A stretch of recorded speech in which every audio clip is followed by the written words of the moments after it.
Money tool. To begin with, it has been my intention to more deeply understand what has been previously referred to as an obsession with money. Actually, I don't believe anyone can simply be obsessed with money per se, since money is just a word, and then again, a word representing an extremely nebulous idea which, like most things, may be interpreted by each human being in their own unique way, creating therefore an infinite number of interpretations of this idea, which itself is constantly changing.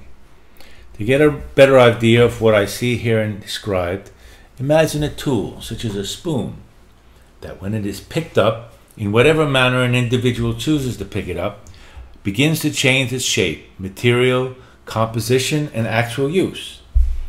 Now, if the person who, when picking it up, was not sure of its use when first touching or seeing it, after its transformation, certainly has no idea whatsoever what its intended use is.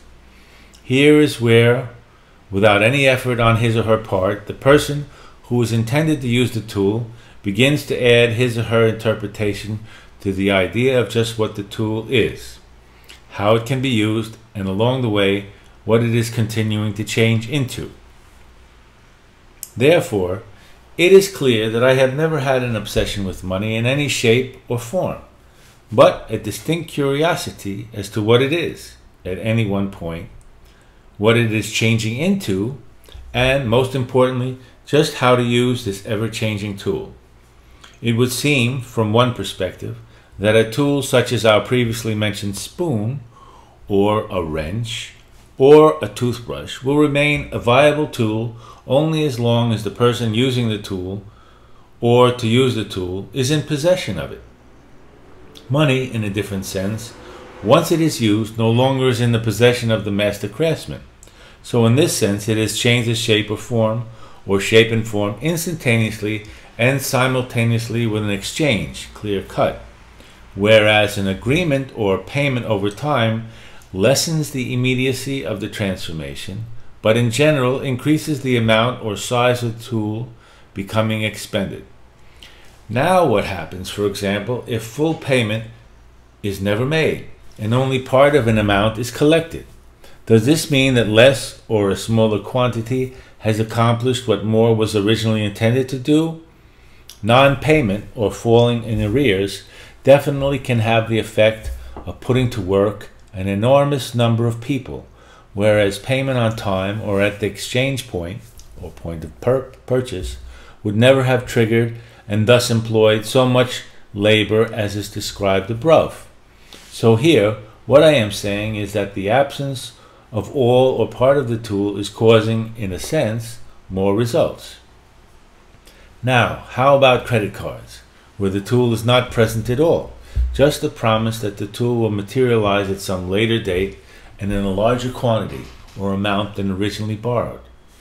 Here I would be inclined to ask, if the tool was not present in the first place, is it true that only such use of the borrowed tool, which will produce both the original tool and more in order to pay the interest, plus something for the tool handler's efforts, must occur?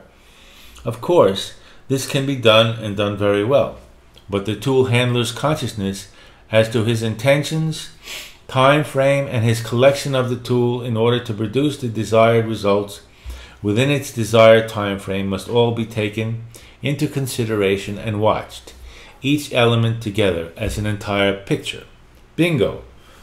Everyone's timing, sense of urgency for payment, collections, value of the merchandise, and use of the merchandise to produce a certain value, product, or service varies, and here is where the fun begins.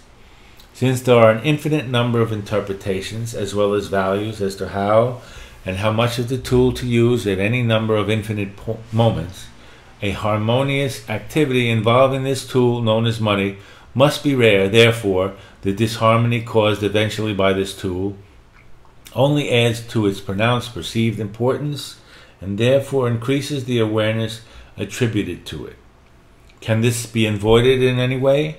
Only when humans accept money as being inevitable and variable as the air they breathe will it take a different importance in human lives, so as not to put importance as to how much of the tool is used, but that it is simply necessary for human existence.